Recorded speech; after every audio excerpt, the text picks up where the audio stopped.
안녕하세요. 이번 영상의 제목은 사랑의 수학입니다. 이번 영상을 만들게 된 계기는 제가 어떤 한 영상을 봤는데 거기서 이 수학의 도구인 도형만으로 미움의 감정을 참 쉽게 표현하는 것을 보고 영감이 떠오르게 되었습니다. 우선 이 영상인데요. 이 두 삼각형 위주로 좀 봐주시면 좋을 것 같습니다. 이 두 삼각형을 보시고 여러분이 느끼는 감정은 어떤 건가요? 다음 영상도 있는데 이 영상은 사실 어떤 연구 실험에 사용된 영상인데요. 3개월짜리 영아와 동물들도 이 영상을 보고 각각 그 어떤 미움과 좌절의 감정을 느끼는 내용력이 활성화되고 반대로 사랑과 협동을 느끼는 내용력이 각각 다르게 활성화된다는 것을 알 수 있습니다. 이 영상을 볼 때와 그리고 이 영상을 볼 때 각각 다른 내용력이 활성화된다는 것을 연구 결과로 나타낸 그런 어떤 실험입니다. 그래서 이러한 도형이 전달하는 감정이 분명히 있는 것을 알 수 있는데 오로지 선과 면으로 이루어진 이러한 도형이 어떤 공간상의 방향과 속도를 갖고 움직이는 것을 보고 우리가 왜 감정이입이 되는지 한번 생각을 해보면 이 미움이라는 것은 첫 번째 영상에서 그 큰 삼각형이 작은 삼각형을 날카로운 각도로 부리로 쪼는 듯한 빠른 속도로 상대방을 미는 방향으로 움직일 때 우리는 어떤 미움의 감정을 느꼈죠. 그러니까 이러한 요소들이 더해지면 감정의 수학 공식이 존재하는 것이 아닐까 해서 영상을 다시 보시면은 이러한 날카로운 각도로 큰 삼각형이 빠른 속도로 상대방을 미는 방향으로 움직일 때 이러한 폭력과 미움의 감정이 드는 것은 우리의 머릿속에 이러한 수학 공식이 이미 존재하는 것이기 때문일 것입니다. 그래서 사랑도 마찬가지로 이러한 수학적으로 해석할 수 있지 않을까 생각이 들어서 우선 사랑의 시작은 이러한 매력적인 이성을 봤을 때 우리는 1초 만에 상대방이 굉장히 매력적인지 이런 것을 판별할 수 있죠. 순간적으로 이성에게 사랑에 빠지는 걸리는 시간은 1초면 충분한 것입니다. 우리 머릿속에 이미 존재하는 공식이 있기 때문이죠. 그래서 이 공식이 어떤 기준이 돼서 수많은 이성들을 볼 때 이 사람은 매력적인 사람, 매력적이지 않은 사람 이렇게 판단 기준이 되는 것이고 이 기준은 어느 정도 사람마다 조금씩 차이는 있어서 이제 취향 존중이라는 말이 있는 것처럼 있지만 그래도 어느 정도 이 평균적인 것은 사람들 사이에서도 많은 공통점이 있는 것으로 알려져 있고 그래서 우리가 TV에서 보면은 다 연예인들은 거의 다 많이 이쁘고 잘생겼죠. 이러한 빅데이터를 모아서 잘생긴 얼굴의 어떤 구조적인 특징을 평균값을 낼 수 있는 것입니다. 그래서 이러한 사진을 컴퓨터에 입력을 하면 과연 컴퓨터는 사람이 아니지만 잘생긴 사람과 못생긴 사람을 이제 구별할 수 있을까 생각을 해보면 사실 어렵지 않다는 것을 알 수 있죠. 왜냐하면 빅데이터로 어떤 미남들의 어떤 구조적인 특징을 수치화하고 평균적으로 데이터를 갖고 있으면 그 데이터랑 이 사진이 많이 차이 나지 않으면은 이 사진은 잘생긴 사람의 사진이고 그 차이가 많이 나면 만약에 제 사진을 입력을 했다면 차이가 많이 나겠죠. 그래서 그 평균값과 차이가 많이 나면 이것은 잘생기지 않은 사람의 사진 이렇게 판별이 될 수 있는 겁니다. 그래서 이러한 어떤 수학적인 모델, 어떤 수학 공식 방금 설명했던 그런 것은 이제 컨볼루셔널 뉴럴 네트워크라고 최근 인공지능에 쓰이는 모델인데요. 로봇과 자율주행차 등에 쓰이죠. 그래서 4가지 원소로 이루어져 있는데 커넬, 딥 레이어, 백 프로파게이션, 스토캐스틱 그레디언트 디센트로 이루어져 있습니다. 그래서 뭔 말이냐 갑자기 사랑을 설명하다가 뜬금없죠. 그래서 간단히만 설명하겠습니다.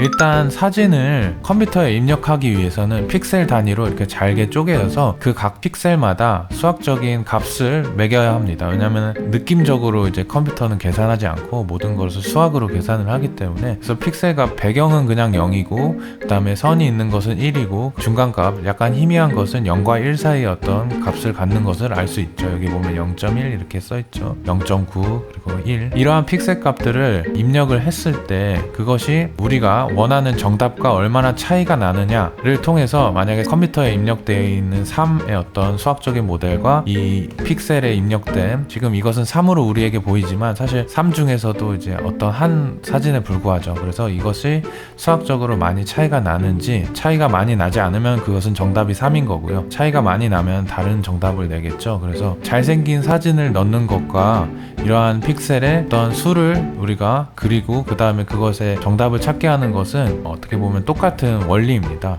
컨볼루셔널 뉴럴 네트워크를 사용한 거고요. 그래서 일단 커넬부터 설명을 하면, 커넬은 그냥 일단 색 안경이라고 생각하면 편합니다. 그래서 이러한 네모칸 픽셀들에 이렇게 각각 대응되는 조그만한 네모칸을 갖다가 여기 안에 이제 가중치를 두는 거예요. 그래서 이 숫자가 다 있죠. 이 가중치 숫자들은 어떤 역할을 하냐, 이러한 픽셀이 있으면은 이것은 7로 우리 눈에 보이죠. 7이 어떻게 이루어졌냐고 생각을 해보면, 일단 어떤 가로선 부분이 있고 그 다음에 그 아래로 이제 비스듬한 세로 부분의 선이 있다는 것을 알 수 있는데, 그러면 이 가로선 부분이 있어야 되니까 이러한 커넬을 대입을 해서 이러한 가로선 부분이 있는지 없는지 이 픽셀에 확인을 해보면 됩니다. 그래서 이 커넬을 이렇게 쭉 돌리면서 이러한 가로선이 실제로 있으면은 이 가로선 하얀색 그 픽셀 값들이 1이겠죠. 그리고 이 커넬의 초록색 부분을 가중치를 둬서 곱해질 때 1에 가깝게 하는 겁니다. 그래서 더 큰 값이 나오게, 그리고 빨간색은 이제 마이너스 값이 나오게. 그래서 예를 들어서 지금 이 초록색 안에 하얀색이 많죠. 그러니까 가중치들이 많이 받겠죠.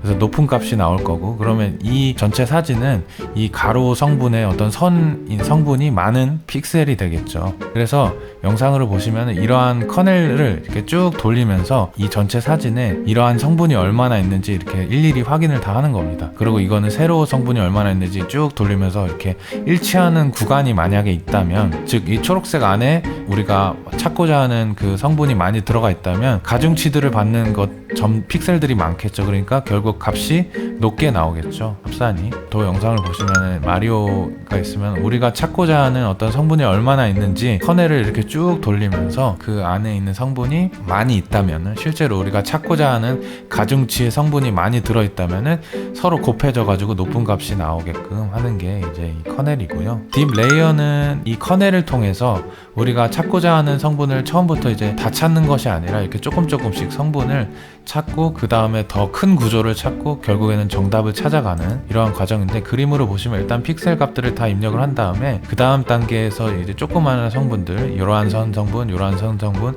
이런 것들을 커넬로 찾고 그 다음 단계에서는 더 큰 구조, 동그라미와 이 직선 부분 더 큰 구조를 찾은 다음에 결국에는 이제 정답을 찾아가는 단계별로 찾아가는 것이 이제 딥 레이어 구조고요. 백 프로퍼게이션은 우리가 컴퓨터도 처음 데이터를 갖고 정답을 찾을 때 첫 술부터 배부를 수가 없겠죠. 처음부터 잘하는 컴퓨터는 없는데, 이러한 데이터가 많이 쌓이고 정답을 매칭해서 정답과 틀리고 맞고 이러한 과정들을 반복함으로써 훈련이 되는 과정이 있겠죠. 이러한 픽셀을 여기다 이 컴퓨터에다 넣었을 때 이 컴퓨터가 이런 어떤 정답을 이제 내보냈다고 칩시다. 근데 이 컴퓨터가 내보낸 정답이 3도 있지만 확실하지 않아서 8인 것 같기도 하고 7인 것 같기도 하고 해서 이렇게 쭉 확률 분포로 정답을 만약에 낸다고 치면, 그것과 이제 실제 정답은 우리가 3이라고 알려져 있죠. 그래서 이거를 이제 정답을 넣어주면, 너는 3이 60% 확신했는데 사실은 100%고, 그 다음에 8은 뭐 60%라고 맞다고 확신했는데 사실은 0%고, 이런 거를 입력 다 해주면은 그 차이 값들이 발생을 하겠죠. 여기는 60%, 여기는 40%, 플러스 40, 마이너스 60 이렇게 해서 차이 값들이 쫙 나올 텐데, 그것을 다시 뒤를 통해서 뒤로 다시 퍼지게 하면서 이거를 이제 수치들을 다시 조정하는 그런 과정을 백 프로퍼게이션이라고 하고, 영상으로 보면 이렇게 나타납니다. 정답을 일단 구한 다음에 그 정답과 차이가 얼마나 나는지 통해서 다시 뒤로 그 계산 과정을 되돌리는 것이 필요하겠죠. 그리고 마지막이 이제 스토캐스틱 그레디언트 디센트인데, 이것은 백 프로퍼게이션을 통해서 우리가 차이를 최소화한다 그랬죠. 근데 그 차이를 최소화하는 방법이 그냥 하는 것이 아니라, 이 차이를 어떻게 보면은 함수로 표현을 하면은 이 함수에서 최소값을 찾는 과정인데, 이 최소값을 찾는 과정을 이제 미분을 통해서 우리가 이 공을 마치 이제 이 아래 부분에 흘려내리 보내듯이 이렇게 우리가 최소값을 구하는 겁니다. 이 최소값이 차이가 최소가 돼야 결국 정답에 가까워지는 거니까, 그 과정이 이제 스토캐스틱 그레디언트 디센트라고 할 수 있습니다.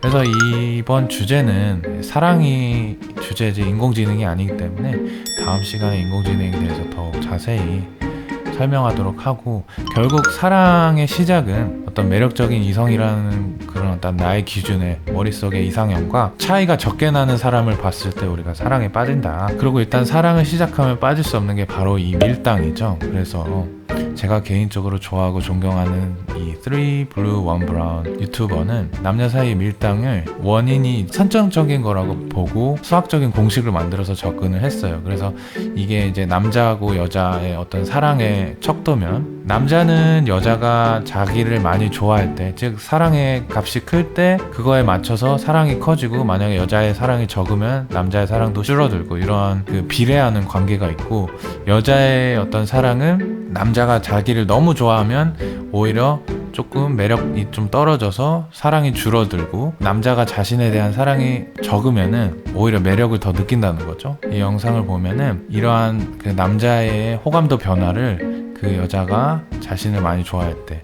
그리고 많이 좋아하지 않으면 같이 떨어지고, 이런 것을 비례 관계를 통해서 미분 방정식으로 표현을 했습니다. 이 미분 방정식이라는 것은 어떤 만물의 이치를 설명하는 수학적 공식으로도 유명한데, 만류 인력, 행성들이 움직이는 이 미분 방정식으로 표현을 할 수가 있어요. 그래서 서로 끌어당기는 힘이 있는데, 이 힘은 이 거리에 반비례하겠죠. 이 거리에 반비례하는데 이게 지금 움직이고 있으니까, 움직이면서 그 거리가 이제 순간적으로 변하고, 그 변한 것에 따라서 또 그 힘이 변화하니까, 그 힘이 변화하는 것에 따라서 또 위치가 또 영향이 받고, 그러니까 이게 끊임없이 서로 이제 영향을 받으면서 계속적으로 변하는 겁니다. 아까 이 사랑도 어떻게 보면은 순간적으로 그 남자의 어떤 사랑의 변화는 여자의 사랑에 비례해서 변화를 하는데, 또 여자의 사랑은 순간적으로 남자가 얼마나 자신을 사랑하느냐에 따라서 반비례하지만, 그래도 그 반비례하는 거에 따라서 변하죠. 그러니까 순간적으로 서로 영향을 받아서 변화를 하는데, 그것이 아주 복잡한 관계로, 미분 방정식의 관계로 변하는 겁니다.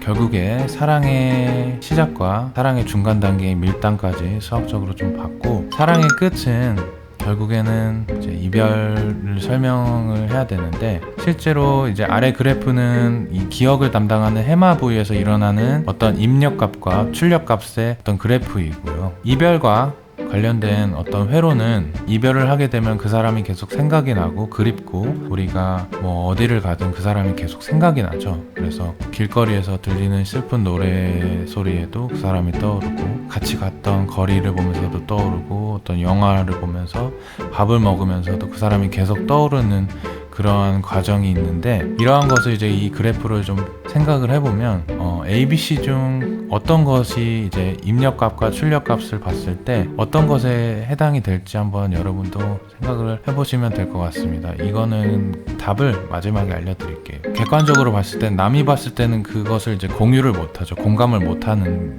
게 이유가, 뭐 갑자기 이제 뭐 나무를 봤는데 나무를 나무로 느끼지 않고, 나무를 내가 사랑했던 사람으로 이제 기억을 치환을 해서 느끼기 때문에, 어떠한 그 사랑을 중심으로 기억이 합쳐지는 그런 어떤 것이죠.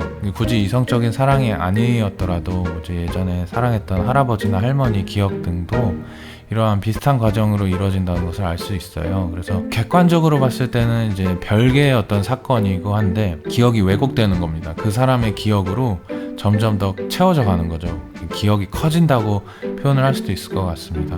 그래서 이 그래프로 다시 돌아와서 정답을 설명을 하면, 일단 이 그래프는 입력값, 예를 들어서 1이 들어가면 1이 나오고, 2가 들어가면 2가 나오고, 3이 들어가면 3으로 출력값이 나와서 저장이 된다고 치면, 예를 들어서 이거는 뭐 슬픈 노래를 들으면 슬픈 노래대로 나오고, 기쁜 노래를 들으면 기쁜 노래대로 나오고, 뭐 예를 들어서 그 사람과 갔던 길거리, 그냥 그 길거리 그대로 입력값이 출력값으로 나오는데, 이것을 보면은 예를 들어서 슬픈 노래를 들어도 그 사람 생각이 나고, 입력값과 출력값이 일정하지 않은 것을, 그러니까 차이가 없다는 것을 알 수 있어요. 그래서 이게 기억이 합쳐지는 것으로 이제 볼 수 있습니다. 입력값은 5, 5, 6, 7 이렇게 들어가는데, 출력값은 다 10이 나온다 그러면은 그 10이 구별이 안 되잖아요. 여기 안에 뭐가 들어갔는지 이제 모르는 상태가 되기 때문에, 기억의 저장이 일률적으로 하나로 이제 저장이 된다는 것은 그 사람에 대한 기억이 점점 더 커진다는 것이죠. 그래서 이러한 회로를 많이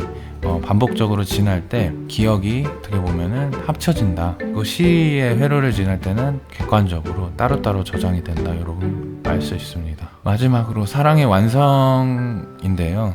사랑의 완성에 이 사진을 꼭 넣고 싶었습니다. 이 사진을 넣고 보니까 제가 수학적인 공식을 이제 아무리 생각을 떠올려 보려고 해도 딱히 이제 떠오르는 것은 없었고, 이 사진을 보고 어떤 이 받는 느낌이 어떤 사랑의 완성이 아닌가. 사랑의 완성에 대한 부분은 아직 수학적으로 정의가 떠오르는 게 없어서 정의를 하지 못했습니다. 그래서 마지막으로 이제 사랑하는 과정에서 제가 느낀 것은, 제 사랑하는 사람에게 행복을 주는 순간보다 상처와 슬픔을 줄 때가 더 많았던 것 같고, 살아보니 이제 그러한 순간이 가장 후회되는 것 같습니다.